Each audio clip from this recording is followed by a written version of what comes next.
Lep dober večer, dobrodošli v Infocentru Triglavska roža na Bledu. Zdaj že na tretjem večeru v oktobru, ko predstavljamo raziskave v Triglavskem narodnem parku. Pa da večkrat ponovimo, kaj smo že vse slišali. Zanimivo je, da smo začeli s kulturno dediščino, potem smo prejšnji teden poslušali o neživi naravi v Triglavskem narodnem parku, o skalnih podorih. Z današnjim večerom pa se bomo posvetili bolj živi naravi, predvsem živali. Tako da sta z nami dva predavatelja, profesor dr. Boštjan Pokorni in Tilen Hvala. Najprej bomo dali besedo profesorju dr. Boštjanu Pokorniju, ki prihaja z Fakultete za varstvo okolja, je dekan in je tudi redni profesor za področje ekologije, ki v pedagoškem procesu poleg na matični fakulteti sodeluje tudi na Fakulteti za matematiko, naravoslovje in informacijske tehnologije Univerze na Primorskem. Aktivno deluje pri Gozdarskem inštitutu Slovenije ter pri Lovski zvezi Slovenije. V svoji karieri je vodil večje število znanstveno-raziskovalnih in izvedbenih projektov z področja ekologije divjadi, upravljanja populacij in varstva prosto živečih živali.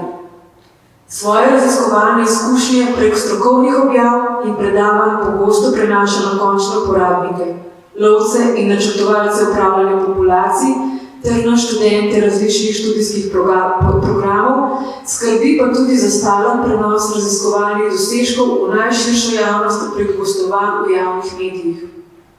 V nadaljevanju nam bo predstavil raziskave severnega, to je alpskega gamsa v Sloveniji in v Evropi. Dr. Pokorni, prosim.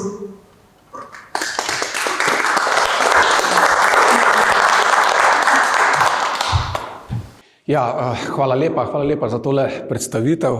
Naj rečem, da ste me zelo presenetili, nismo jaz pripravili, tako da ste res našli veliko informacij o meni. No, in tudi ne bom potem izgubljal besed za nadaljnjo predstavitev, ampak se res skušal posvetiti vsebini tega predavanja. Zdaj, najprej naj seveda rečem, da se raziskovalno še precej bolj kot z gamsom ukvarjam z srnjadem divjim prašičem. In mi je vedno potem nekako sprejeti izziv vrste, ki jo poznam, pa jo morda ne poznam tako dobro. Je pa res, da smo tudi v mojih raziskovalnih organizacijah pa v širšem mednarodnem konzorciju, kjer mnogi od nas sodelujemo v zadnjih letih prav tej ikonski vrsti alpskega prostora, kar neki pozornosti namenili in z tega vidika si tudi, seveda sem si upal potem tale izziv sprejeti. Tako z področja ekologije, populacijskih trendov, kot tudi genomike. Naj saj povem kot zanimivost, da recimo prav iz tega območja slovenskega izvira najbolj slavni gams v tem trenutku, gams, za katerega je bil celotni genom analiziran. Morda se spomnite, tam desetletje nazaj, koliko je bilo po mediji zapisov o genomu človeške ribice, veliki dosežki. Zdaj so pač to rutinske stvari, so pa pomembne, ker v nadaljevanju omogočajo seveda mnoge aktivnosti tudi za varstvo vrst. In nenazadnje, kot je bilo rečeno, kar nekaj dogodkov na temo prenosa znanj o gamsu k splošni javnosti smo pri nas izvedli. Zdaj mogoče najprej to pojasnilo, severni oziroma alpski gams. Verjamem, da mnogi od vas to poznajo, mnogi pa tudi ne. V Evropi namreč obstajata dve vrsti gamsa. Eden je južni, drugi je severni. To je danes tudi uradno taksonomsko ime teh vrst. Južni gams je vrsta, ki živi predvsem na Pirenejskem polotoku in pa tudi na Apeninih. Ima 3 podvrste. Naš gams, ki ga pogosto imenujemo alpski, pravilno vrstno ime severni, živi pa od Alp proti vzhodu in ima 7 podvrst in samo ena od teh podvrst, ki je nominalna, vodilna podvrsta, je alpski gams. Narodno je bilo namreč imenovati vrsto alpski gams, če ga pa najdemo, lahko vidite v Turčiji, na Balkanu in podobno. Tako da, ko se pogovarjamo o alpskem gamsu, se pogovarjamo zgolj in samo v podvrsti, ki je ena izmed 7 podvrst. te vrste. Je pa seveda zanimivo, če gledamo prostorsko distribucijo obeh dveh vrst, da imamo določene podvrste in pa seveda populacije severnega gamsa, ki živijo bolj južno od južnega in obratno. Tako da je tukaj pač en tak, bi rekel, kompromis poimenovanja, ki marsikomu nenavaden, ampak je danes splošno veljaven. Bolj kot samo poimenovanje pa pomembno seveda naravovarstveni status, ki se pri gamsu od nekaterih drugih vrst razlikuje. Namreč gams, govorim sedaj o severnem gamsu kot vrsti in pa tudi naša podvrsta alpski gams, sta uvrščena ravno tako med zavarovane vrste po habitatni direktivi, vendar na dodatek 5. To so tiste vrste, s katerimi je možno trajnostno upravljati, če seveda imamo odzadaj monitoring in zagotovimo, da te vrste tudi potem v svojem populacijskem statusu ne začno upadati. Podobno kot je seveda status severnega oziroma alpskega gamsa kot podvrste v tem primeru, je tudi recimo status šakala, pa status kune zlatice in po novem seveda tudi volka. Verjetno veste, da je od avgusta letos volk nekako varstveno na nivoju Evropske unije manj zavarovan, kot je bil v preteklosti, in upam, da bomo to znali tudi čim prej v naš sistem upravljanja s to vrsto implementirati. Imamo pa nekatere podvrste, katera je recimo balkanski gams, ki je podvrsta severnega gamsa, pomeni sorodna podvrsta, kot je naš alpski gams, ki pa so na dodatku 4 kot strogo zavarovane vrste, podobno kot sta danes medved in ris, in seveda se z njimi potem tudi drugače upravlja. Mogoče par seveda najprej vpogledov v stanje po Evropi, v Sloveniji, preden bom skušal potem povzetek raziskav, ki so se dogajali pa se dogajajo v slovenskem alpskem prostoru narediti. Zdaj, severni gams je po številu, po ocenah, nekje 5. najpogostejša vrsta v Evropi, za 3 seveda domorodnimi vrstami, srnjadjo, navadnim jelenom, divjim prašičem in tudi damjak je po številu pogostejši. Po ocenah, recimo, vse skupaj je bilo ta številka 19 milijonov, se nanaša na gamsa, pač pa na vse parklarje, vendar danes vemo, da je samo divjih prašičev po modelih, ki smo jih skupaj delali v zadnjih tednih, nekje 14 do 20 milijonov, samo divjih prašičev. Gamsov je seveda precej manj, nekje skupaj 600 tisoč osebkov obeh vrst, 550 tisoč severnega gamsa, nekje 50-53 tisoč južnega gamsa, ki ga nekateri tudi pirinejskega imenujejo podobno kot pri nas alpskega. Če se osredotočim sedaj samo na našo nominalno podvrsto, pomeni alpskega gamsa, po cenah nekje 500 000 osebkov te podvrste živi v Alpah. Skoraj izključno v Alpah, čeprav so bile seveda tudi nekatere preselitve narejene tudi na Novo Zelandijo, pa seveda na recimo Velebit, nam bliže in podobno. Grožnje so tukaj naštete, ki jih nekako raziskovalci prepoznavamo za to vrsto, primarno podnebne spremembe, pa medvrstno tekmovanje, ki postajajo vedno pomembnejše, predvsem z navadnim jelenom, tudi bolezni ponekod, izguba habitata, nemir in pa ponekod, ne v naših Alpah ali pa morda nasploh v Alpah niti ne, tudi prekomeren odstrel. Zdaj, bolezni so seveda od nekdaj pri gamsu bile dobro proučene, vsi veste, in od osnovne šole naprej smo se učili o garjah, ki smo jih nekoč napačno kot gamse garje poimenovali, pa niso vrstno specifične, ne grejo samo na gamsove, tudi na kozoroga in druge vrste seveda. In pred leti so naši kolegi z veterinarske fakultete pod vodstvom profesorja Gorazda Vengušta in docentke Diane Žele Vengušt naredili prav eno redki, če ne kar edino patološko raziskavo te vrste v Evropi, kolikor so dobili kadavrov, so jih proučili, nekje okrog 280 kadavrov je bilo iz 68 lovišč zbranih v nekje 20 letih. Seveda je to samo del vzorca smrtnosti te vrste, nekje po ocenah tam do 2%.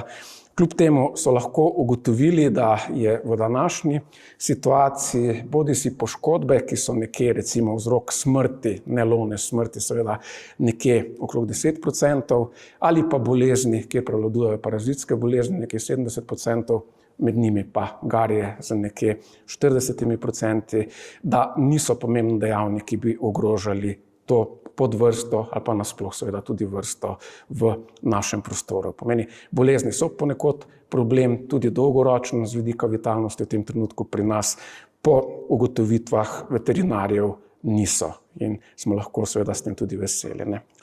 Imamo pa nekatere druge grožnje, ki tam niso bile navedene, za konkretno recimo podvrsto balkanskega gamsa, ki ga najdemo od Hrvaške na območju skoraj celotne bivše Jugoslavije, ampak samo izolirano, pa seveda tudi potem naprej, nižje proti jugovzhodu.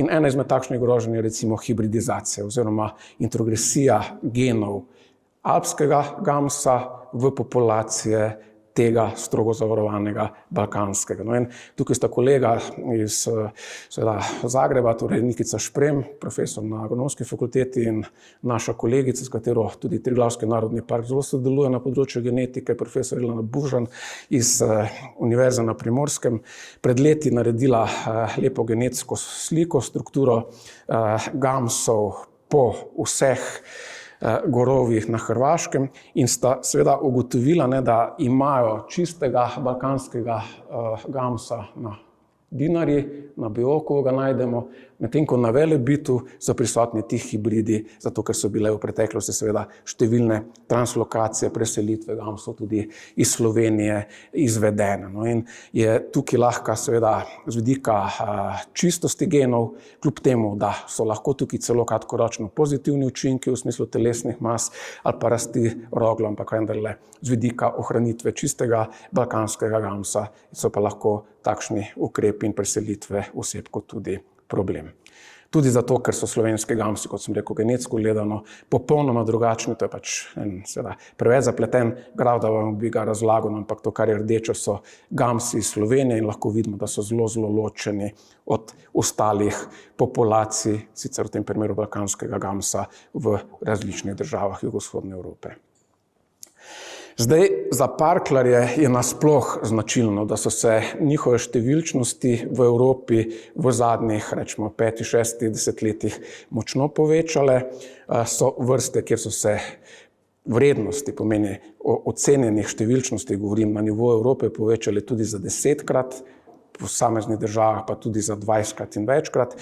Gams ne sodi med te vrste. Gams je vrsta, kjer po ocenah, če bi primerjali recimo številke iz nekje 70 let, pa morda zdajšnje številke, se je ta številčnost povečala nekje za 2-krat. Seveda ne povsod enako in tukaj so seveda trendi med različnimi državami zelo različni. Mi smo analizirali v skupini pravzaprav mnogih avtorjev iz Evrope, kaj se dogaja z vsemi vrstami glede seveda podatkov o odstrelu. Vedeti morate, da danes v Evropi boljšega podatka, ki bi kazal kot nek indikator na številčnosti, na populacijske trende, kot je odstrel, ni. V Sloveniji imamo zelo dobre monitoringe, imamo zelo kvalitetne podatke, v večini drugih držav se že podatke o odstrelu težko dobiti, ker je pač povezano z seveda lovnimi pravicami in podobno. Tako da mi v znanosti, če želimo slediti neke splošne trende, praviloma uporabljamo podatke o odstrelu, seveda v tistih državah, kjer je ta odstrel tudi načrtovan in nekako odraža stanje v populacijah. In če zdaj pri gamsu pogledamo, lahko tudi vidimo na tej sliki dve popolnoma različni krivulji v seveda različnih državah, različnih prostorih se z vrsto dogajajo zelo različne stvari. Modro je stanje glede seveda trenda gamsa, številčnosti te vrste na podlagi podatkov o odstrelu v Avstriji, Švici, tudi za nekatere dele Italije bi lahko podobno vključili. Rdeča črta, ki kaže seveda rast nekje do tam rečemo leta 2000, potem pa stagnacijo, je pa za ostale dele alpskega prostora, vključno z Slovenijo. Če pogledamo dejansko trend v Sloveniji, kaj se dogaja na podatkih o odstrelu, po tej špici, nekje 70 letih, kateri je potem sledil seveda močan krah populacije zaradi garje, je kasneje nekje številčnost v nekaki stagnaciji, morda v zadnjih letih celo rahel porast odstrela vidimo, seveda je pa tukaj zelo po območjih različno in tem pa vzroki za to tudi v nadaljevanju. Samo mogoče, da čisto konkreten občutek številko. No, v lanskem letu je bilo 2577 gamsov po evidencah in lahko zagotovim, da so te evidence zelo točne. Ne pomeni, da ni morda 10-20 osebkov več ali manj bilo odstreljenih, pa vendarle tu nekje 2600 je bilo odstreljenih, nekje malo manj kot 200 je bilo registriranih izgub. Seveda, če orel kozlička odnese, če je morda kak gams kam v prepad zletel ali kak drug dejavnik smrtnosti, recimo da ga volk požre, ni nujno, da se ga najde. Večinoma so pa tudi te izgube dosti precizno zabeležene. Tako da skupni odvzem, ki predstavlja številko, mogoče za tiste, ki niste s področja lovstva, tako domači, nič kaj, kar se v javnosti velikokrat sliši, da želimo lovci zdaj leporeče uporabljati, da se izogibamo smrti, izogibamo odstrelu, pa smo si izmislili odvzem. Ni res, odvzem je samo seštevek odstrela in izgub. In ta odvzem je nekje bil v lanskem letu 2760 osebkov. Kot sem rekel, v zadnjih letih več ali manj stagnira, morda lahko vidimo med leti celo rahel porast, so pa seveda ti podatki po območjih različni, kot so različni tudi podatki o izgubah, pomeni o tistem deležu smrtnosti, ki ni bil povzročen namensko, ki ni bil povzročen z odstrelom. In lahko vidimo recimo na nivoju Slovenije leto 2014-2018, oboje sta bila zelo sušna leta, sušni poleti, vroči poleti, so bile te izgube največje. Kar je mogoče zanimivo, vidite, jaz lahko danes kažem podatke o smrtnosti te vrste ali pa katerekoli že druge, pravzaprav za včeraj. Niso morda vsi osebki v sistemu nešeni, velika večina pa jih je. In v Sloveniji smo res ponosni na to, da smo razvili vsi, ki smo v sistemu upravljanja vključeni, vključno Zavodu za gozdove Slovenije, Lovsko zvezo Slovenije, Triglavskim narodnim parkom in raziskovalnimi inštitucijami, sistem evidentiranja, ki je pravzaprav med daleč najboljšimi, če ne kar najboljši v Evropi. No, mi resnično vemo o vrstah veliko in lahko dobivamo te podatke sproti. Kot sem povedal, v marsikateri državi v Evropi preprosto niti skupni številk ni možno tako enostavno dobiti. Mogoče čist prostorski prikaz, seveda je pač območje, kjer smo danes eno izmed glavnih območij v širšem kontekstu gledano, pomeni na eni strani gorenjsko, lovsko upravljavsko območje, na drugi potem triglavsko, kjer seveda so glavnine populacij gamsov prisotne. Seveda ta karta je zdaj še enkrat gostota odvzema z TNP-jem, kjer se saj v osrednjem območju ne lovi in je seveda tukaj morda populacijska gostota v tem delu precej drugačna kot je na sliki, ampak vendarle, generalno gledano na nivoju Slovenije, pa lahko vidimo, kje gams živi in kje je gamsov več, kje jih je manj glede teh relativnih prikazov. In zanimivo je tudi, da poznamo genetsko, da se seveda populacije med sabo razlikujejo, zelo jasno razlikujejo, da jih lahko nekako razdelimo vsaj v 4 skupine.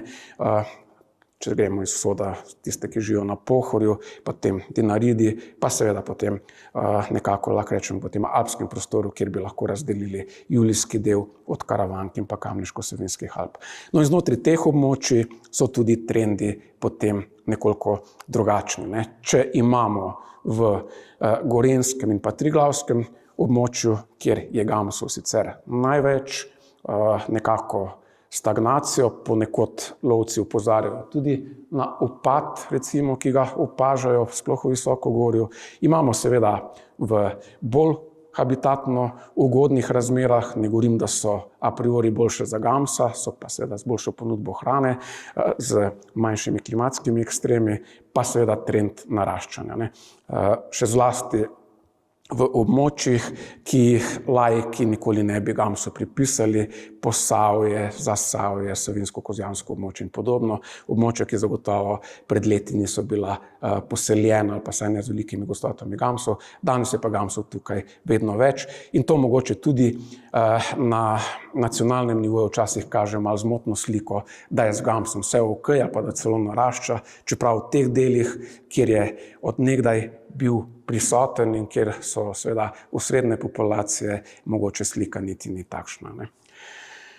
Zdaj, kaj so tisti dejavniki, ki vplivajo po eni strani na razlike med državami, na različne trende v Sloveniji, vizavi morda Avstriji, pa po drugi strani predstavljajo tudi grožnjo za Gamsovo prihodnjo.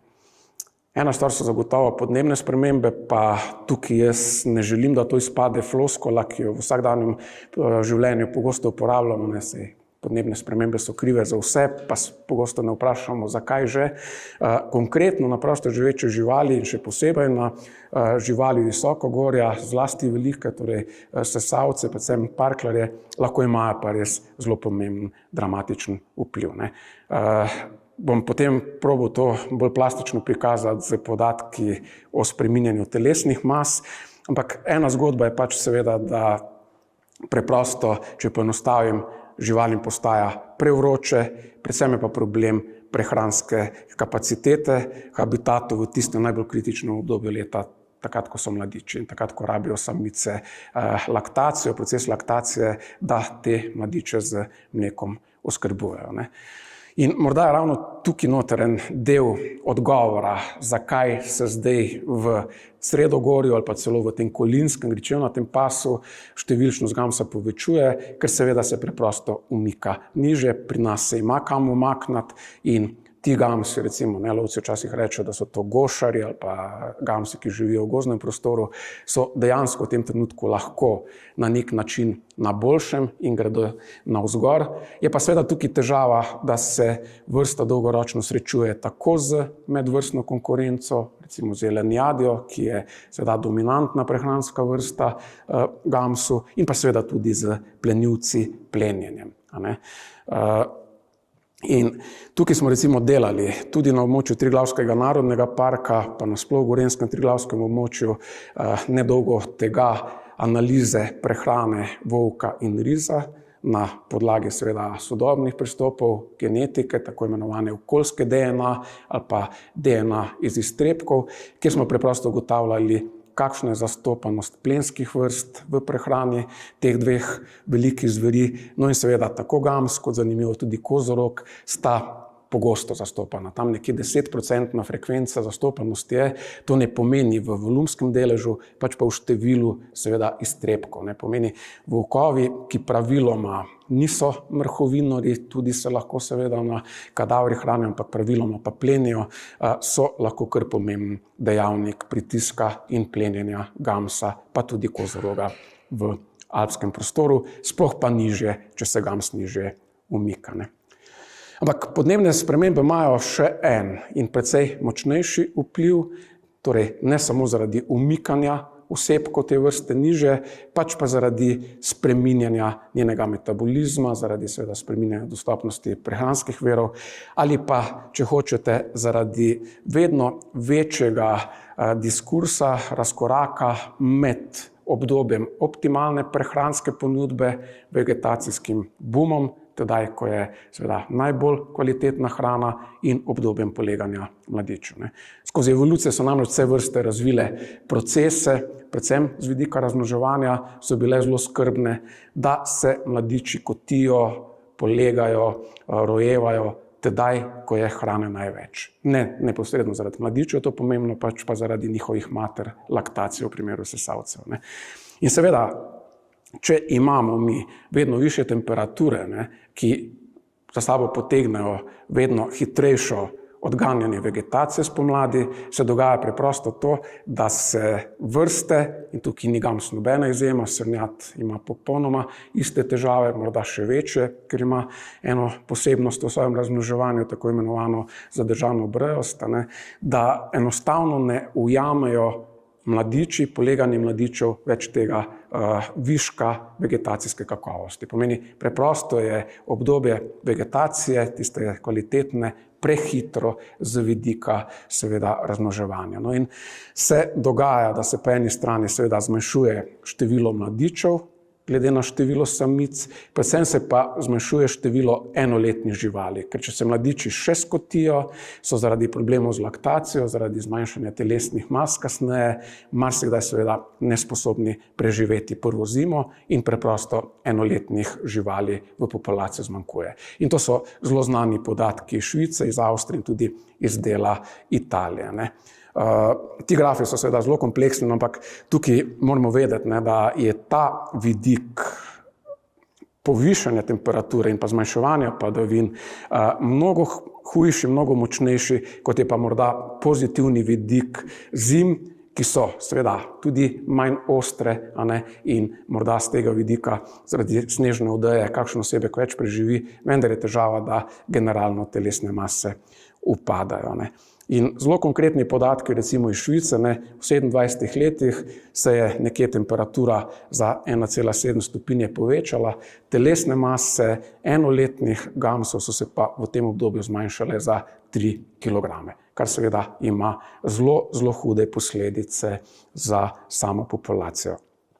Tudi pri nas so najprej kolegi v sodelovanju z Triglavskim narodnim parkom, nekateri so avtorji, seveda študije so tle prisotni, vodili so pa kolege z Biotehniške fakultete, oddelka za gozdarstvo, probali ugotoviti, kaj se s telesnimi masami dogaja. No in k sreči seveda v obdobju tam nekje do leta 2011 pri nobeni starostni kategoriji, predvsem so odrasle živali združili, niso nobenih razlik ugotovili. Kazalo je, da pri nas seveda podnebne spremembe saj tedaj nekih vplivov niso imele. Vendar je problem seveda, da je tudi tedaj bila medletna variabilnost v telesnih masah, da so lahko bila odstopanja med dobrimi in slabimi leti, recimo nekje za tam več kot 1 kilogram pri mladičih, kar pomeni za 15%, kar zopet kaže, ne, da so ti vplivi lahko veliki. No in mi smo ravno zdaj probali potem podatke, ki so še mnogo lažje dostopni, nadgraditi, jih ponovno analizirati za daljše obdobje. Tukaj resnično razumemo raziskovalci v Sloveniji, da so lovci zelo pomembni državljanski znanstveniki, ne samo zato, ker podatke in vzorce zagotavljajo, ampak tudi veliko seveda vsebinskih informacij nudijo. In nekje na recimo 30.000 osebkih gamsov, ki smo jih analizirali na območju celotne Slovenije, lahko rečemo, ne, da smo dobili pravzaprav zelo podobno sliko kot v Švici.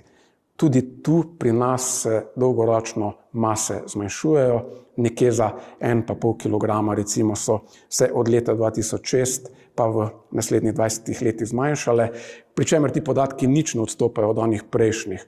Ker če malo drugačno krivuljo uporabimo, se vidi, ne, da je ta upad se je začel šele tu nekje v zadnjem desetletju in je še precej močnejši kot prej, ne. In seveda te telesne mase upadajo, če temperatura narašča in seveda upadajo, če se količina padavin zmanjšuje, ne. Tako da tukaj dejansko lahko vidimo, da imajo vremenske razmere v nekem letu pomemben vpliv na telesne mase in posledično tudi na reprodukcijo, ne. Zdaj, ta vidik je zelo pomemben, ker je gams seveda vrsta, tako imenovan captive breeder. Mi v splošnem z vidika tega, kako so vrste sposobne vlagati energijo v razmnoževanje, delimo v dve skupine, nimamo slovenskih prevodov, ne. Eni so captive breederji, ki skozi leto vlagajo in potem v času razmnoževanja, pri gamsu je to prs, ki je seveda v dosti neugodnem času, novembra, decembra, potem preprosto energijo zapravljajo, ne. In se seveda dogaja, da se po začetku prska mase, recimo pri samcih, pri kozlih, zmanjšajo, vidite, tudi za 24%, kot je primer v alpski Sloveniji, pri čemer moramo imeti v mislih, ne, da se prsk v tem delu Slovenije začne 2 do 3 tedna kasneje, kot pa mogoče na Pohorju, če pogledamo recimo tule, ne, Pohorje 37. teden, 41. teden v Alpah, ne. Kar posledično pomeni, da so te škarje med vegetacijo, ki odganja prej, in poleganjem tle še toliko večje, kot so pa druge, zato ker preprosto se mladiči polegajo kasneje, ne. In po opažanjih s terena, tudi zaradi temperatur, se celo dogaja, da se prsk zamika v kasnejši čas, ne. Pomeni, tukaj imamo res z tega vidika lahko zelo velike težave, ne.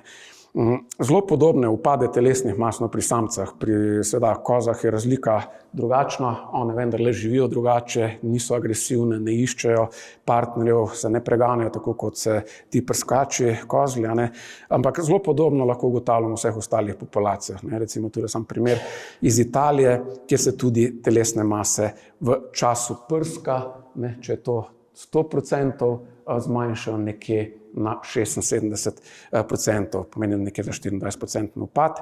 In jelenjati, recimo, sam kot zanimivost podobna vrsta, kot ta capital breeder, 20% upada, srnjat nekoliko drugačna, kjer se zmanjša recimo po 10%. Ampak še zmeraj si morate predstavljati v absolutnih številkah, recimo, da v razmnoževanju zgubi en odrastel, recimo, srnjak nekje 1,5 do 2 kg telesne mase, jelen 40 do 50 kg, kozo pa lahko tudi tam recimo 8-9 kg. In tukaj so seveda res potem zelo veliki pritiski na koriščenje zalog. Ok, tole bom preskočil in mogoče samo kot druga grožnja še in s tem tudi proti koncu, so pa ti medvrstni odnosi. Konkretno z jelenjadjo, verjetno večina vas ve, da jelen se širi kot vrsta v ne samo slovenskem prostoru, ampak tudi sicer po Evropi, pa ne samo, da se širi po številu, ne samo, da se širi rečemo geografsko v prostoru, širi se tudi navzgor po nadmorski višini in posledično seveda zahaja v območje gamsa, kjer dodatno konkurenco predstavlja. Tukaj je bilo tudi kar nekaj raziskav v evropskem prostoru, ki kažejo, kako prisotnost jelenjadi vpliva na razmnoževanje gamsov, na preživetje mladičev. Samo tale graf, recimo, ki ga je pač nemogoče bilo prevesti, ampak pomeni razmerje med enoletnimi živalmi in mladiči v populaciji C območju, kjer jelenjadi ni, lahko vidimo, da je mnogo večji kot v A in B, kjer je jelenjad v velikih gostotah prisotna, kar kaže, ker so vsi ostali habitatni dejavniki podobni, kako je lahko velik vpliv potem zaradi seveda prehranske konkurence tudi na preživetje. Tako gams kot jelen sta namreč po prehrani tako imenovana umestna tipa, ni časa, da bi šel razlagati predaleč nazaj, pomeni njihova prehranska niša je zelo podobna. Celo več novejše raziskave prehrane gamsa kažejo, da je gams še bolj na tej skali desno proti pašnim vrstam, pomeni zelo podoben način prehrane z jelenjadjo ima in posledično seveda tudi ta konkurenca velika. Zaradi tega, kot sem rekel, v teh raziskavah po Evropi vpliv jelenjadi na rodnost, preživetje mladičev in koz so ugotovili, podobno kot mi prej, pa nisem kazal tudi na kakovost, na rast roglov gamsov. Na Hrvaškem, recimo v Gorskem Kotarju, pa niso ugotovili nekega vpliva na prostorsko vedenje gamsov, niso pa ugotavljali na razmnoževanje. Tudi pri nas v tej študiji, ki sem jo prej omenil, je bilo, vendar moramo vedeti, da je to 12 let nazaj, poskus modeliranja, kjer so avtorji ugotovili, da ni pričakovanega vpliva tedaj jelenjadi na gamsa bilo, vendar seveda danes je jelenjad v recimo TNP-ju v mnogo večjih gostotah in pa mnogo više, kot je bila tedaj. Trend jelenjadi, navadnega jelena v slovenskem prostoru je pa tule prikazan, lahko vidite, da to res vrsta v eni veliki eksploziji. Mi smo zdaj v tej fazi, da želimo ugotovitve raziskav, bodi si takih na hitro prikazani, ki se mi zdijo super za javnost, bodi si malo bolj sofisticiranih, kot je telemetrija. Tudi telemetrija gamsov je bila desetletje nazaj strani kolegov iz Biotehniške fakultete na območju TNP-ja upravljena, in je seveda kolega Matija prijazno tele slajde posredoval, tako da 4 osebki so bili spremljani 1 leto, 3 koze, 1 kozu in seveda se je marsikaj ugotovilo glede njihovega načina življenja, bili so iz različnih območij, vsi so bili iz sicer severne strani TNP-ja.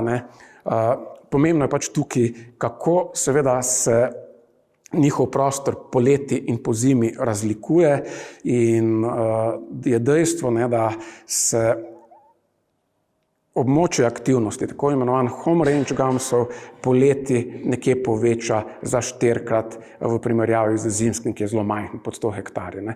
Ampak to seveda tudi pomeni, da so živali poleti toliko bolj aktivne, toliko več energije porabljajo, morda celo nenavadno, recimo to en kozo, kjer imamo pač z rdečo označeno seveda julijsko obdobje premikanja, potem v obdobju prska je z modro, kjer bi pričakovali, da so te razdalje večje, pa vidimo, da so poleti večje. Torej, v tem obdobju vročine se morajo premikati več, ali zaradi iskanja hladu, zaradi vremena ali kar je verjetno razlog nemira, je seveda nekaj, kar je treba ugotoviti. Ne.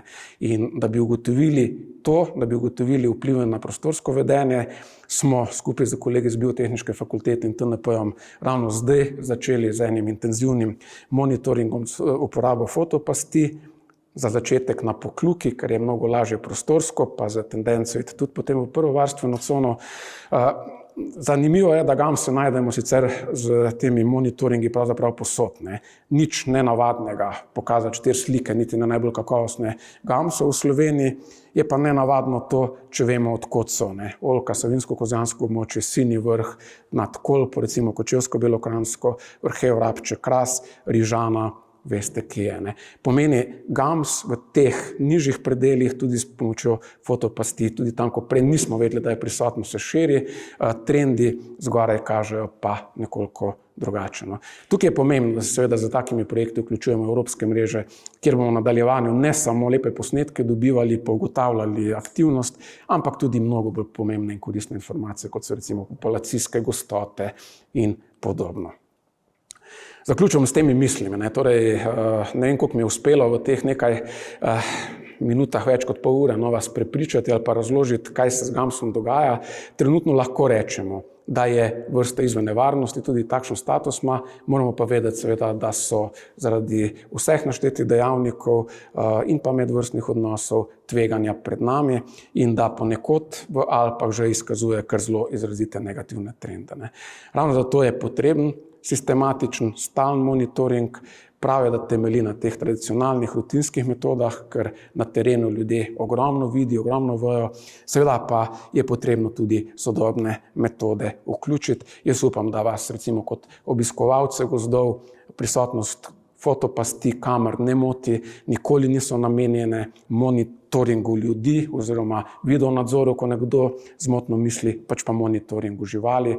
In Evropska unija jih seveda prek različnih projektov tudi zelo motivira in spodbuja uporabo, ker je to pač ena izmed tehnik prihodnosti, kot je tudi seveda genetika, telemetrija in podobno. In vse to so tiste stvari, ki jih potrebujemo, če želimo v gamsu več vedeti, da se bomo lažje odločili, kako z njim naprej, kako upravljati. Tako z vidika seveda pritiskov drugih vrst, medvrstnih odnosov, konkurence, jelenjadjev, kaj z njo narediti ob zavedanju, da nad gozdno mejo ga morda jelena ni tako težko uloviti, odstreliti ga je pa težko dol spraviti, kot tudi seveda plenjenja. Ne. Tudi tukaj bomo imeli gotovo zelo zanimivo predavanje za strani Tilna, ki bo mogoče z ene druge perspektive te stvari prikazati, pa vedno rečem, da moramo se vendarle vprašati, dokam je tudi vpliv plenilcev dopusten, pa nam kot eni drugi skupini plenilcev tudi seveda sprejemljiv. In tukaj neka stigmatizacija vrst, kot radi delamo za parklarje, ali pa glorifikacija, kot radi delamo za zveri, zagotovo ni prava pot, pa pravi odgovor. Zaključil bi z temlim slajdom v enem izmed evropskih projektov, ki ga zdaj izvajamo na območju Republike Srpske. Skupaj s kolegi smo ravno nekaj dni nazaj imeli delavnico, kjer je koordinator, profesor Gačič, dal embleme različnih lovskih zvez, ne samo naše, pa tudi Republike Srpske, Črne Gore. Zakaj sem to vključil? Zato, da pokažem, kako je ta vrsta dejansko z vidika ene pomembne skupine uporabnikov prostora lovcev cenjena. Ne? Pomeni, kar nekaj držav je, sploh na območju bivše Jugoslavije, ki gamsa prepoznavajo kot simbolno vrsto in jo vključujejo tudi v svoje logotipe. In to tudi seveda na nek način dolgoročno zagotavlja drugačen odnos do te vrste, drugačno upravljanje, boljše varstvo in seveda tudi, jaz sem prepričan, ne glede na vse te pritiske, ki so iz okolja varno prihodnost. Zahvalil vam bi se za pozornost, in se seveda upravičil, ker mislim, da sem bil kako minuto daljši, kot bi smel biti, pa upam, da se kakšna informacija pa bila nova, zanimiva in pomembna. Hvala.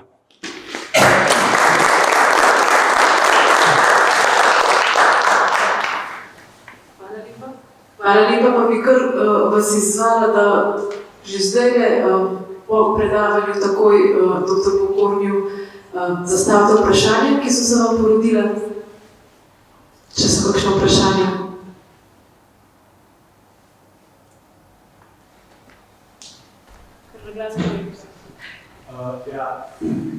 Zdaj, vpliv podnebnih sprememb. Jaz mislim, da je ogromno še neznanega na vpliv parazitov. Ker te spremembe temperature, recimo, če samo pogledamo smreko palobadre, kaj je sprememba klime povzročila, enako vpliva to na vse sorte parazitov, ki jih ta populacija ima. Kakšen je vpliv, je tako zelo najbolj zanimiv, zaradi tega, recimo, zdaj se garje pojavljajo polet ali pa jesen. To je značilno iz Bulgarije dovezana pomlad. To pa samo en tak, ki so parazitni. Zdaj, drugi so pa moje še bolj zanimivi. Tudi mi zdaj opažamo neke bobine, nizke telesne teže, sploh v tem visokogorskem prostoru. Ta vpliv na gamsa, po mojem visokogorju, sprememba klime, konkurenca drugih vrst, tudi paraziti, po mojem kar zelo veliko. Plus še povečan obisk. Na eni strani, po mojem visokogorju, zelo obremenjen, bom rekel, ta bolj poznan predel Slovenije, pa po mojem diametralno zelo. Ja, zagotovo. Se Miha, hvala za vprašanje pa komentar. Zdaj, jasno, tako v predavanju, pa sploh, če nisi specialist za veterinarske zadeve, kar niti ne želim potem na njihovo področje, je mogoče najlažje, najbolj plastično ta neposredno vpliv temperature z vidika vpliva na telesne mase prikazati, ki pa seveda ni neposreden zaradi temperature, ampak je preko številnih dejavnikov. In paraziti so zagotovo ena izmed pomembnih skupin. Jaz se spomnim, recimo, ko sem študiral, seveda garje so bile pri gamsu, kaj veliko se o pljučno-črevesni zajedavci tedaj nismo pogovarjali. Srnjad je bila vse polna teh mikroorganizmov, pri gamsu so pokazali, da jih je recimo veliko.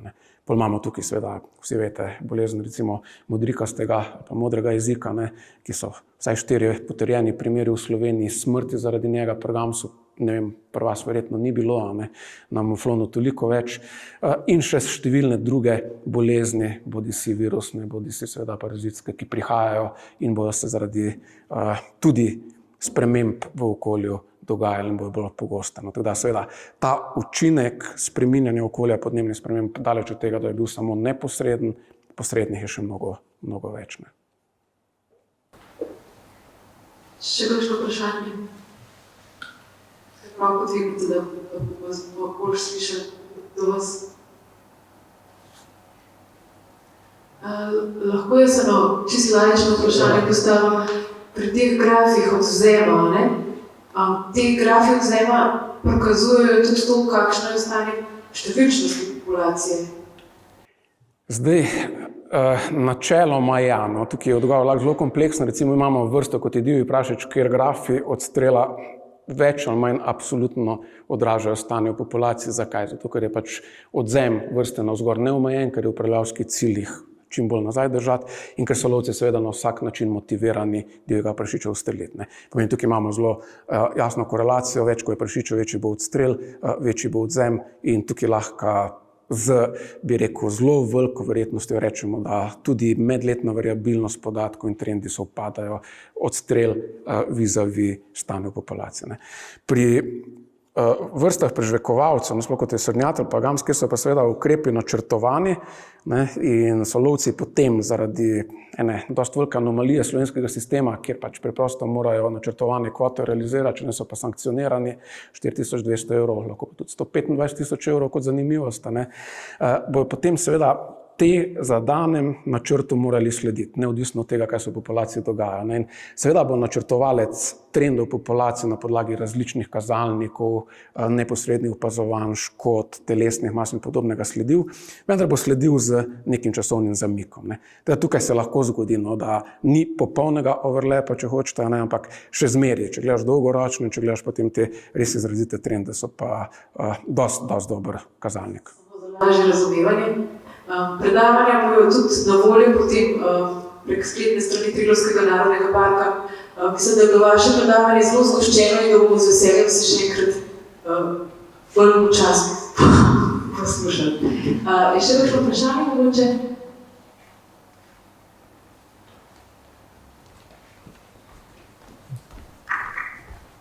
V nasprotnem primeru pa najlepša hvala.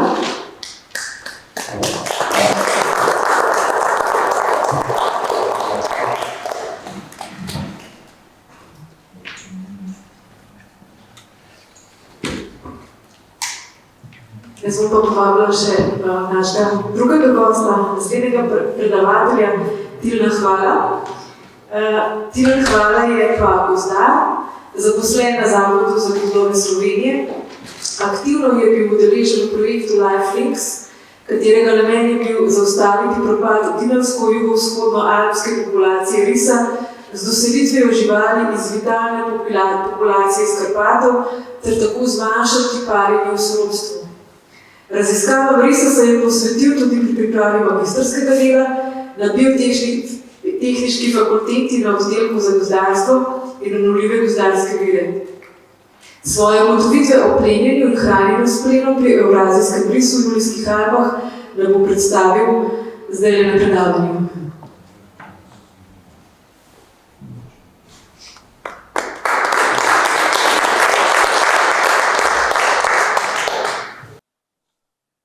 Evo, takole. Lep dober večer še z moje strani. Kakor je bilo že predstavljeno, moje ime je Tilen Hvala in zadnje, recimo 4-5 let sem se aktivno največ poklicno, pa tudi v bistvu v sklopu svojega študija ukvarjal z raziskavo, v bistvu, raziskovanjem plenjenja risa, pa tudi v bistvu kakšne habitatne razmere oziroma kakšnih habitatnih tvorb in tako naprej, v kakšnih razmerah on rad pleni. V bistvu za raziskavo je šlo v Julijskih Alpah, predvsem v območju Triglavskega narodnega parka, pa tudi malo širše, se pravi tudi območje Jelovice in tako naprej, Tolminskega pogorja in tako. Vse skupaj je zahvaljujoč pač projektu LifeLinks, ki je pač vse skupaj to omogočil, od nabave televetničnih ovratnic do fotopasti in tako naprej, kakor je bilo pa že predstavljeno, v bistvu vse delo je nastalo pa na Univerzi v Ljubljani, Biotehniški fakulteti, oddelku za gozdarstvo. Zdaj, čisto hitro nekaj splošnega o risu v Sloveniji, tako da boste malo dobite uvid. Gre za najbolj, vsaj še pred časom, najbolj ogroženo vrsto sesalcev v Sloveniji. Leta 2018, ko se je začel po dolgem času spet izvajati monitoring, je bilo ocenjeno, da je v Sloveniji prisotnih samo še okrog 20 odraslih risov, pa še to smo jih našli samo na območju Dinaridov, se pravi Kočevski gozdovi pa Snežniški gozdovi, tako malo za občutek. Zdaj, na zadnje leto monitoringa smo pa ocenili, da jih imamo okrog 50. Zdaj, za vzdrževanje nekih zdravih populacij to absolutno še ni dovolj. Zdaj, v to se ne bom spuščal, ampak še zmeri govorimo o zelo ogroženi vrsti. Zato je pa tudi proučevanje take vrste iz vidika ekologije, genetike in tako naprej zelo pomembno. Kakor veste, gre za plenilca, kar pomeni, da lahko vpliva na številčnost, vezdelje in prostorsko razporejanje plenskih vrst. Omenili smo ga tudi, lahko vpliva na gamsa, boste tudi v nadaljevanju videli. Zdaj ne vem, koliko ste seznanjeni, vsi ste, si predstavljam, lokalci. Med leti 2019 in 2023 je prišlo do krepitve risje populacije v Sloveniji, med 2019 in 2023 v Dinaridih, pa od 2021 do 2023 pa tudi v alpskem prostoru. Točno je šlo za preselitev oziroma doselitev, ponovno naselitev 5 risov na območje Pokluke, 2 risov na območje Jelovice, pa potem naknadno še enega risa na območje Jelovice. Usporedno z projektom LifeLinks je v bistvu v Italiji potekel še en projekt, Ulika 2. So na območju Trbiža spustili še 5 risov in ena od teh risin, ki so jo spustili, je pač po slučaju prišla k nam tudi na Jelovico in je zdaj po zadnjih podatkih, je bila še zmeraj gor prisotna, v letošnjem letu je imela 2 mladiča. Tako da lahko sklepamo, da tudi ona se je normalno pač vključila v populacijo na območju Slovenije. Zdaj, plenjenje risa v Dinaridih je dobro raziskano. Se pravi, od leta 1973, ko so ga slovenski lovci pa gozdarji ponovno naselili, se od tam nikoli ni izginil. Se pravi, imamo stalno prisotnost risa dobrih 50 let in to je pač nudilo neko priložnost za raziskave, ki so bile zelo uspešne. In drugače pa v preteklosti smo imeli pa v Alpah neko šibko prisotnost velikih plenilcev. Vemo, da se je volk ponovno, se pravi, da so se formirali tropi, pojavil tukaj šele leta 2019, ris pa šele 2021 po recimo desetletju odsotnosti, vsaj neke stalne prisotnosti večjega števila risov. Kar pomeni, da se je sklepamo, bom rekel, plenske vrste so malo izgubile to protiplenilsko vedenje. Niso bile več toliko prezne, malo lažje življenje rata na nek način. Pa plenjenje risa v slovenskih Alpah sploh še ni bilo raziskovano do te naloge, kar je v bistvu dobro izhodišče, da kaj novega ugotovimo, pa v bistvu, kakor boste na koncu videli, imamo še, v bistvu se je več vprašanj odprlo, kakor je odgovorov. Kaj nas je sploh zanimalo v nalogi? Zanimalo nas je, če je delež gamsa v prehrani risa višji kot v Alpah kot v Dinaridih, katere druge vrste imajo neposredno korist od risjega plena, to so tako imenovani mrhovinarji oziroma kreptoparaziti. To so živalske vrste, ki v bistvu pridejo na risi plen, potem ko ris že opleni in v bistvu ukradejo plen oziroma vsaj konzumirajo del biomase, ki je risi plen. Zanimalo vas je, a je čas iskanja plena krajši v Alpah kot v Dinaridih, kar bi kazalo na to, da so živali manj prilagojene na plenilce v prostoru, so manj oprezne, jih je lažje ujeti. Zanimalo vas je, ali je čas hranjenja s plenom v Alpah daljši kot v Dinaridih, zato ker je pač manj kleptoparazitov. Vemo iz Dinaridov, da je prisotnost medveda zelo visoka, da zelo pogosto ukradejo risi plen. Zato načeloma, ker je tukaj v Alpah manj medveda, smo sklepali, da bi lahko bil čas hranjenja daljši, potem pa še v kakšnem habitatu v bistvu ris najraje pleni. Zdaj, naloga oziroma samo terensko delo je bilo razdeljeno na več delov. Ta glavna stvar, najpomembnejša stvar za popisovanje risjih plenov, pa v bistvu beleženje mrhovinarjev, je bilo v bistvu popis plenov oziroma terenski ogled. Ris ima eno tako za nas dobro lastnost, da se vrača na svoj plen več dni po uplenitvi, in mi smo to s pomočjo GPS telemetrije, ker ti risi so imeli pač ovratnice, so imeli nadete ovratnice, smo lahko prišli na risov plen, postavili kamero, risi plen popisali, za katero vrsto gre, spol, starost vrste in še polno drugih nekih mikrohabitatnih podatkov smo dobili. Zdaj tako, kakor sem že povedal, podatke smo za risi plen in še tudi druge parametre smo primerjali z Dinaridi. Te pike kažejo na plene popisane v Julijskih Alpah, bilo jih je 81, pa potem še 370 v Dinaridih, gre pa tudi za podatke iz let nazaj, smo pač vse skupaj združili, kar je bilo razpoložljivo. Nekaj je bilo tudi na Hrvaškem raziskovanega, ampak zanimalo nas je v bistvu neka geografsko območje, ne meja Slovenije, se pravi, tukaj imamo tudi Dinaride in smo rekli, vzamemo tudi to. Zdaj tako, z vidika plenjenja vidimo, da se v bistvu v Alpah je delež srnjadi v plenu risa manjši kot v Dinaridih. V Dinaridih ga je 86%, v Alpah dobrih 70%, predvsem na račun gamsa. Gamsa je v Alpah v prehrani risa več, 15%, v Dinaridih pa manj. Nekaj razlike je tudi pri jelenjadi. Zdaj v Dinaridih so kar precej visoke gostote jelenjadi, kakor se tudi tukaj pojavlja, tako da za to razliko ne znamo čisto točno razložiti, ampak je tudi precej majhna razlika, tako da to je tudi mogoče zaradi malo manjšega vzorca v Alpah in tako naprej. Zdaj, zakaj je v bistvu sploh prišlo do tega, da je višji delež gamsa v Alpah v plenu risa?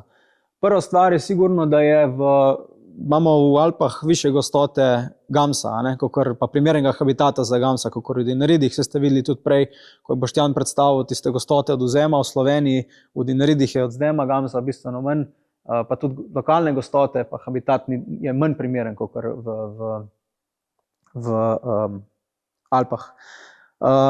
Dost popisov risjih plenov smo naredili v prvi varstveni coni Triglavskega narodnega parka, kjer smo tudi domnevali, da so gostote gamsov više, kot tam, kjer se populacije pač gamsa lovijo. To je tudi en razlog. Poudaril bi, da tukaj grejo rezultati samo za večji plen.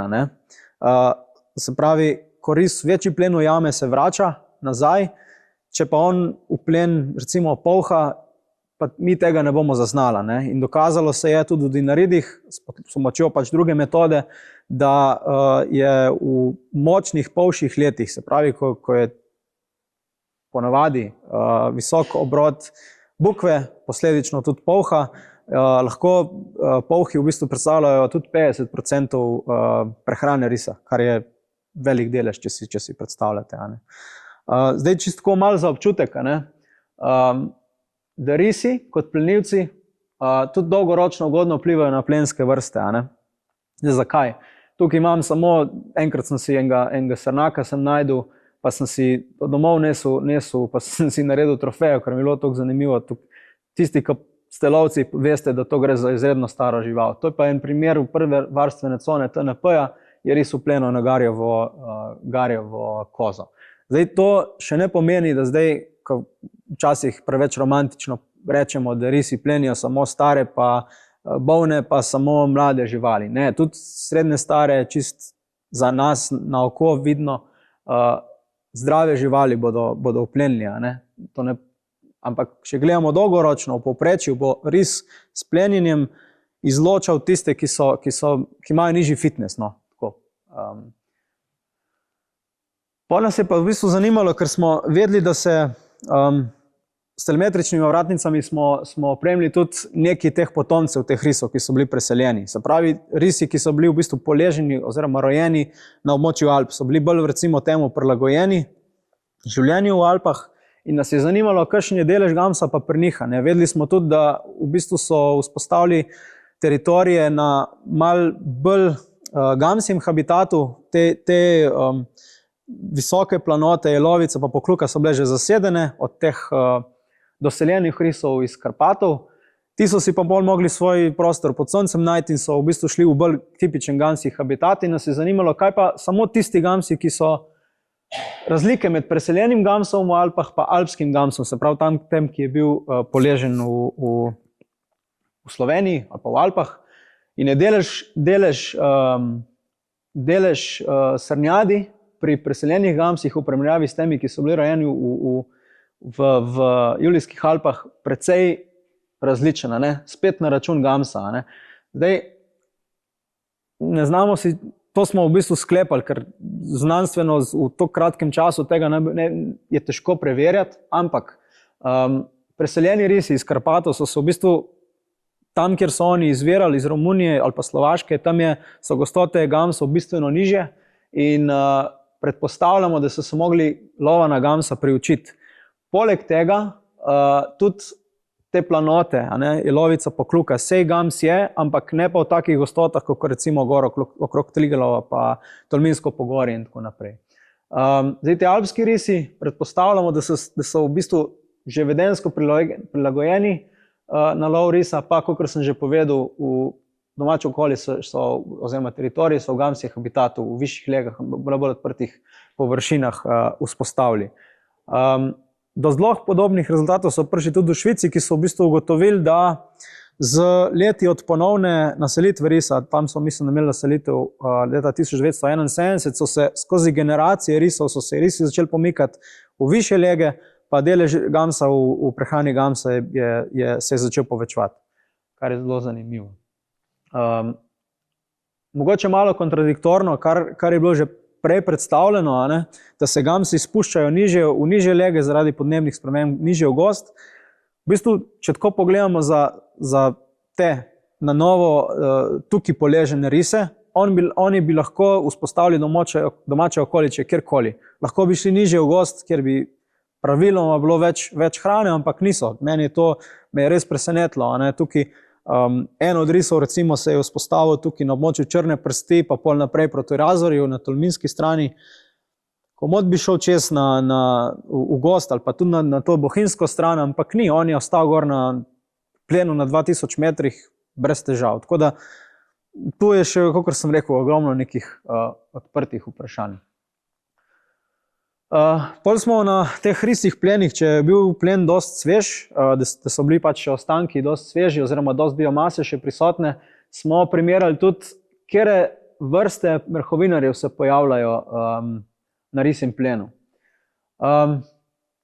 Kakor vidite, lisica je bila obiskana na več kot 80% vseh plenov, tako v Alpah kot tudi na Ridih. Največja razlika je pa v medvedu, prisotnosti medveda na risjem plenu. V Alpah smo medveda zabeležili samo na enem risjem plenu, medtem ko je bil medved prisoten na skoraj 50% vseh plenov v Dinaridih. Kar boste pol naknadno videli v času hranjenja, zakaj so te razlike, tukaj imamo v bistvu odgovor, zakaj ne. Potem največje so razlike če pri kunah, pa v bistvu pri kani je bilo zelo zanimivo. Kot zanimivost imamo tudi domače pse prisotne, tako v Dinaridih kot v Alpah, pa boš rekel nekje daleč stran od ljudi in tako naprej, pa lahko se najde kakšna potepuška žival in tako naprej, pa tudi domača mačka, smo jo zaznali. Zakaj je to sploh pomembno? Prvič zato, da vemo, katere vrste imajo korist in v bistvu je risji plen pomemben prehranski vir tudi za te vrste. V bistvu še pomembneje je, oziroma pomembno je pa tudi to, da je za marsikatere nevretenčare to zelo pomembno.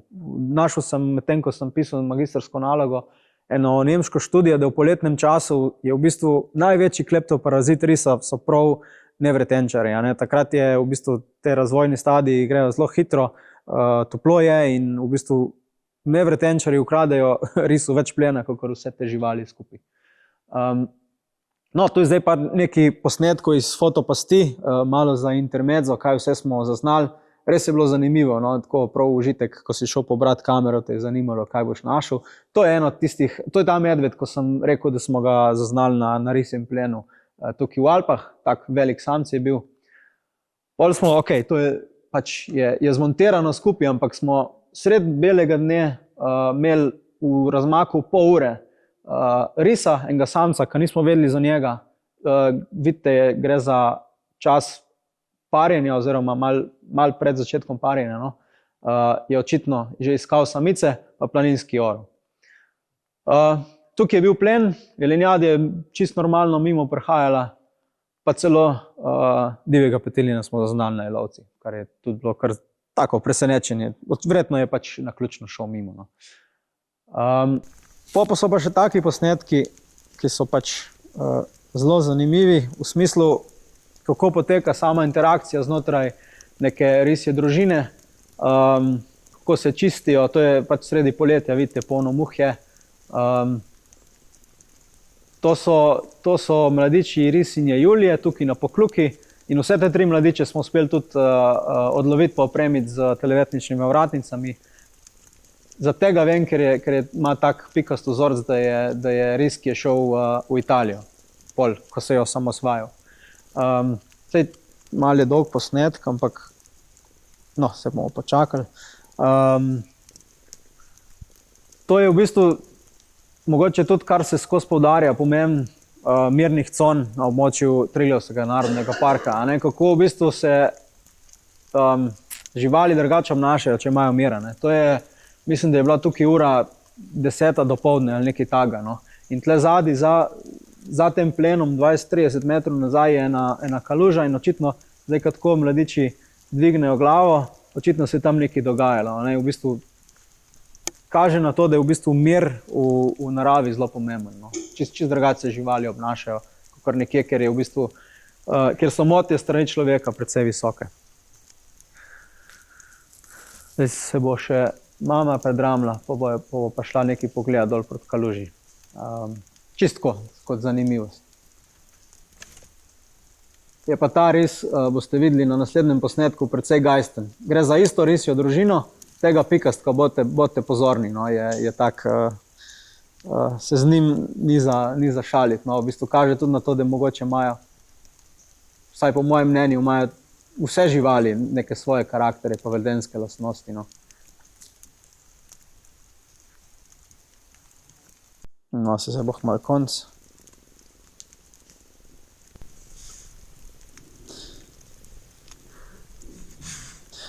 Evo, ta je pa še eno, kaže na to, kakšne interakcije so med mladiči pa mamo.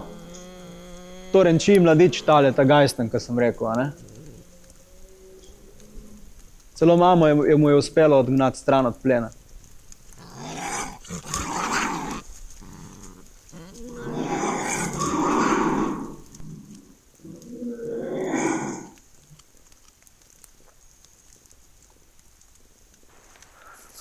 Pa še to, pa tako bom rekel, risje norčije. To gre za eno mlado risinjo, ki se je liho osamosvojila.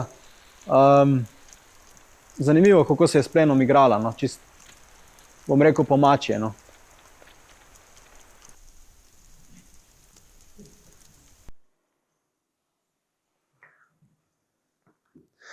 Ok, zdaj pa, se pravi, to je bil tisti terenski del, ki je bil res zanimiv, pa je bilo pa treba še kaj tudi bolj resnega narediti. In pol v bistvu smo izračunali čas iskanja plena pa čas hranjenja, v bistvu z enim algoritmom, ki zazna v bistvu vse GPS točke, ki jih je nek ris oziroma skupina risov naredila in zazna območje plenov. V bistvu na podlagi nekih predpostavljenih pogojev mu ti poveš, katera gruča točk, recimo to, je lokacija plena, a ne? In upoštevali smo podatke 25 risov v Alpah, 25 risov, 12 v Alpah, 13 v Dinaridih. Zaznali smo 1500 takih gručk, se pravi lokacij uplenitev v Alpah 745, v Dinaridih 761, v bistvu pol, kar je bilo zelo prikladno. In na podlagi tega smo izračunali čas iskanja plena pa čas hranjenja. Se pravi, čas iskanja plena je pomen obdobje od tega, ko gre ris od te gruče točk do pač naslednje, a ne? Čas hranjenja je pa, koliko časa on ostane na eni gruči točk. In to so bili kar zanimivi rezultati. Čas iskanja plena je bil v bistvu v Alpah za 14,4%, oziroma če to prevedemo v čas, za 6 ur krajši od časa iskanja v Dinaridih, a ne, vidite. Približno, mislim, da je bilo okrog 1,8 dneva je bil v Alpah, pa mislim, da 2,2 dneva v Dinaridih. Se pravi, risi v Dinaridih v povprečju rabijo 4 dneva več za uspešno uplenitev plena, a ne. Razlike so najverjetneje posledica nekega naivnega plena in odsotnosti protiplenilskega vedenja. Zdaj, to je izredno težko potrditi, to so v bistvu domneve, ker spremljati naivnost plena pa protipleninsko vedenje bi trajalo res, to so dolgoročne študije, to bi mogel imeti v bistvu vedenje vrste pred prihodom plenilca, pa potem po prihodu plenilca in tako naprej. Sklepamo, da gre za to. Lahko je pa tudi posledica višjih gostot plena, a ne? Da je tukaj na območju Julijskih Alp, da so višje gostote plena, kot v Dinaridih, in je pač prej pride do naslednjega plena in je to to, ne? Čas hranjenja na plenu je bil v Alpah 14,2% daljši kot v Dinaridih, oziroma 8 ur. Se pravi, risi imajo v Alpah v povprečju eno noč dlje časa za konzumirati plen. Gre pa za v bistvu odsotnost dveh glavnih kleptoparazitov, oziroma mrhovinarjev, kakor sem že prej pokazal, ne, rjavi medved je bil v Dinaridih prisoten na skoraj polovici vseh risih plenov, medtem ko v Alpah je bil pa samo na enem. Tukaj pa lahko z veliko zagotovosti rečemo, da je to razlog, no. Potem nas je pa zanimala še raba habitata pri plenjenju risa. V bistvu smo tiste točke, ko sem jih ki smo jih zaznali pri času iskanja plena pa času hranjenja s tistim algoritmom, smo jih uporabili tudi tukaj. A ne. Primerjali smo pa lokacije, se pravi te gruče točke, ne, lokacije uplenitev, za vse te točke smo zračunali razdaljo do gozda, se pravi, koliko je ta točka stran od gozda, če je pač bila v gozdu, je bila razdalja nič. Zmerili smo nadmorsko višino, kakšen je bil naklon, pa kakšna je bila razgibljenost terena, se pravi, nek mikrohabitat, koliko je imel v bistvu ris kritja na nek način. Za lov, zato ker je pač tak tip lovca iz zasede ali pa na zalaza. Ne. Zdaj tukaj pri razdalji do gozda moram poudariti, da če je bila lokacija v rušju, se je to štelo, da ni gozd, zato ker je v bistvu nimamo takih prostorskih podatkov, da bi lahko zamejili še rušje kot v bistvu neka gozdna struktura. Kar je res zanimivo, je to, da smo polno risih plenov našli lih v rušju. Tako da je v bistvu spet novo raziskovalno vprašanje, pa vredno za naprej raziskati. No. Zdaj vse te lokacije, te gruče točk smo mogli primerjati z nečim. Se pravi, v primerjavi s tem, kakšne ima razpoložljive možnosti ris, če kaj preferira, ne vem, više nadmorske višine, više naklone in tako naprej. In teh točk smo generirali toliko. Tukaj na karti pa vidite v bistvu teritorije risov, tukaj je pač omejeno na Slovenijo, drugače vsega čez, ampak nismo imeli podatkov teh, nismo imeli za Italijo, tako da smo se omejili. Zeleno so označeni tudi pleni, ki smo jih popisali, te črne pike so pa ti z algoritmom zaznani pleni. To so v bistvu podatki oziroma rezultati. Če vidite, nadmorsko višino imate na x osi, da se verjetnost pojavljanja, da bo ris nekaj v plenu, se viša z nadmorsko višino. Kar pomeni, kot sem že prej razložil, da raje plenijo na višjih nadmorskih višinah. Niso se spuščali nizko dol v doline, niso se spuščali v gozd, raje so bili više. Medtem, ko so pa raje v bistvu zbirali, da se verjetnost rabe z naklonom niža. Se pravi, če to prevedemo v neko na poljuden način, zbirajo višje lege, ampak na teh višjih legah nizke naklone. Tako, kot nekaj, bom rekel, visokogorske planine je na tak način, nekakšnih izrazito skalnatih terenov.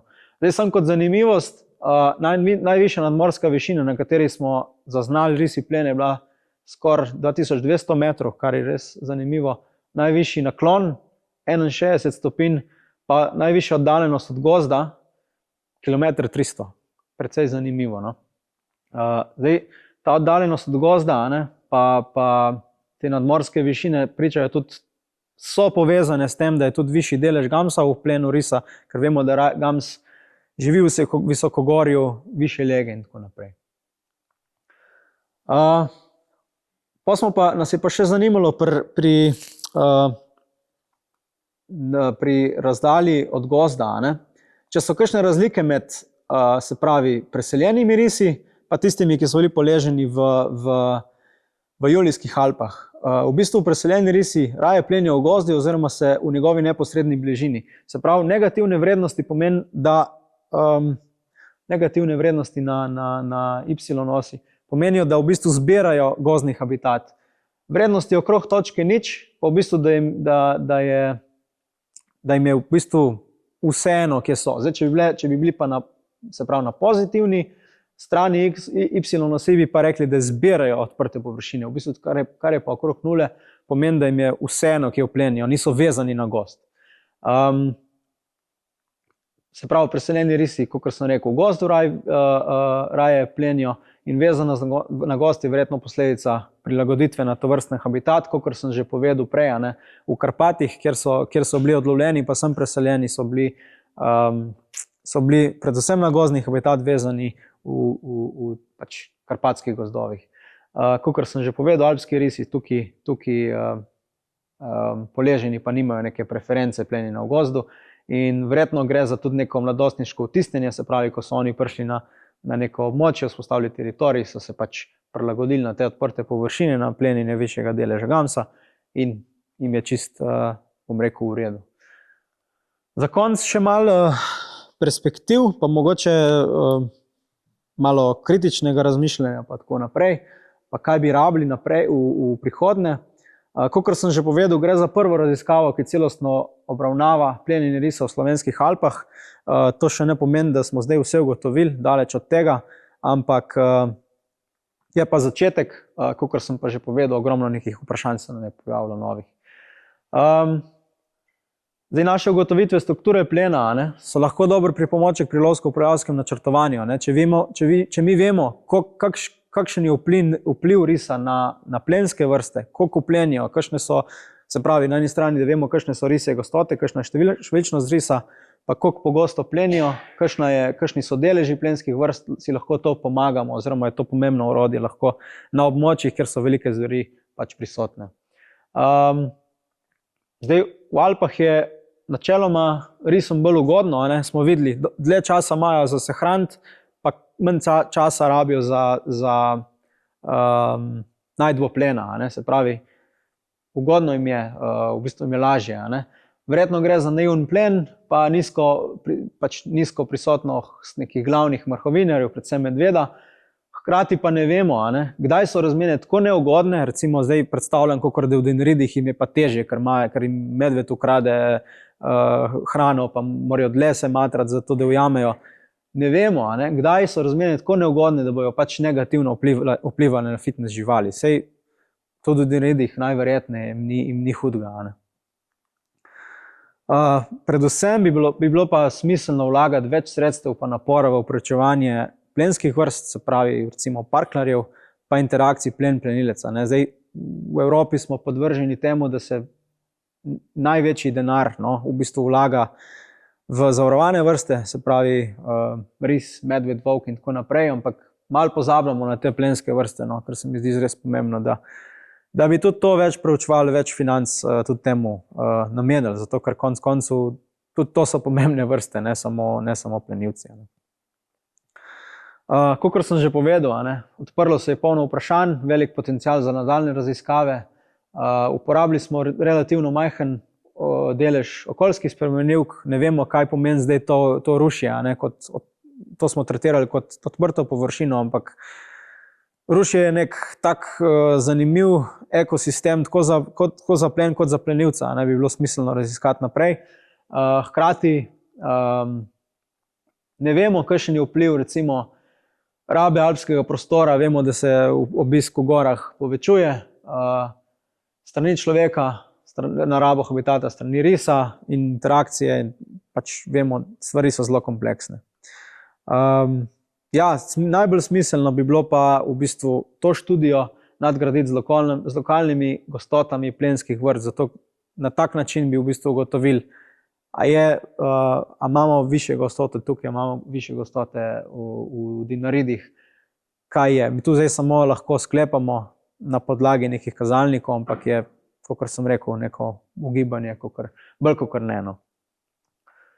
Tako, jaz bi se zahvalil za pozornost, za vabilo, predvsem bi se zahvalil tudi naravovarstvenim nadzornikom v TNP-ju, pa vsem okoliškim lovcem v lovskih družinah. Brez vas v bistvu to ne bi bilo, se ne bi dalo, ker v bistvu smo vse popise plenov in tako naprej smo skupaj izvedli in res zmeri ste pokazali dobro voljo in bi se vam še tukaj rad zahvalil.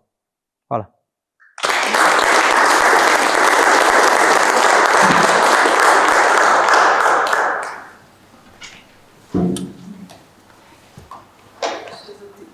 Če se delilo kakšno vprašanje mogoče?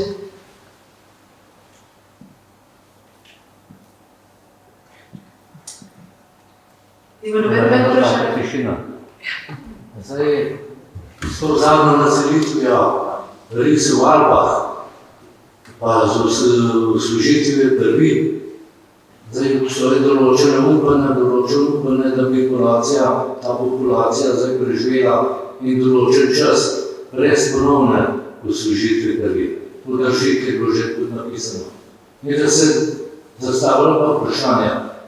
Zdaj, so še Italijani naselili okrog Trbiža. Rise, obstaja možnost, da se ta slovenska, ta populacija, celo obstoja, poveže neko italijansko ali pa populacijo v Švici, kjer je. Ja, sej to je cilj, ne, dolgoročen, da bi se v bistvu ta alpska, zdaj trenutno ta, bom rekel, jugovzhodno-alpski neko jedro, ne moremo, težko že govorimo o populaciji sploh, ker je to malo živali še zmerja, ne. Cilj je, da bi se vse skupaj povezalo s švicarsko populacijo in da bi to bila neka metapopulacija, se temu reče. Pa zelo zaželeno bi bilo, da bi se tudi z Dinaridi povezala. Ne? Zdaj, tukaj je največji problem ta naša avtocesta Ljubljana-Koper, ne? Nimamo zelenega mostu. Sicer to bo mogoče Boštjan malo več vedel, je v razpravah, ampak to nam manjka, pa ne samo za risa, ne? Govorimo za vse prostoživeče živali. To rabimo, ne? Ker avtocesta je lahko zelo velika bariera, ne? Ja, to je cilj. Smo pa naredili v sklopu projekta, so genetiki v bistvu naredili ene predikcije, no? Koliko bi se mogle te populacije mešati, se pravi ta naša alpska pa dinarska, zato da ne bi bilo treba na dolgi rok spet ukrepati, ne?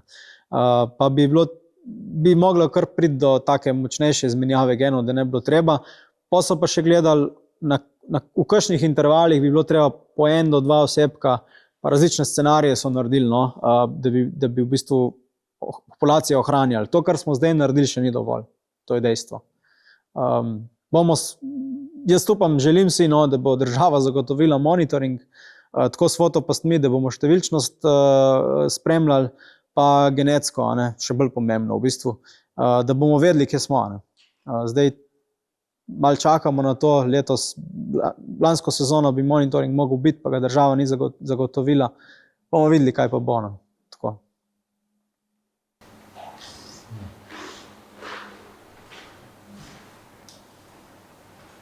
Ima še kdo kaj? Če ni vprašanj, potem pa najlepša hvala.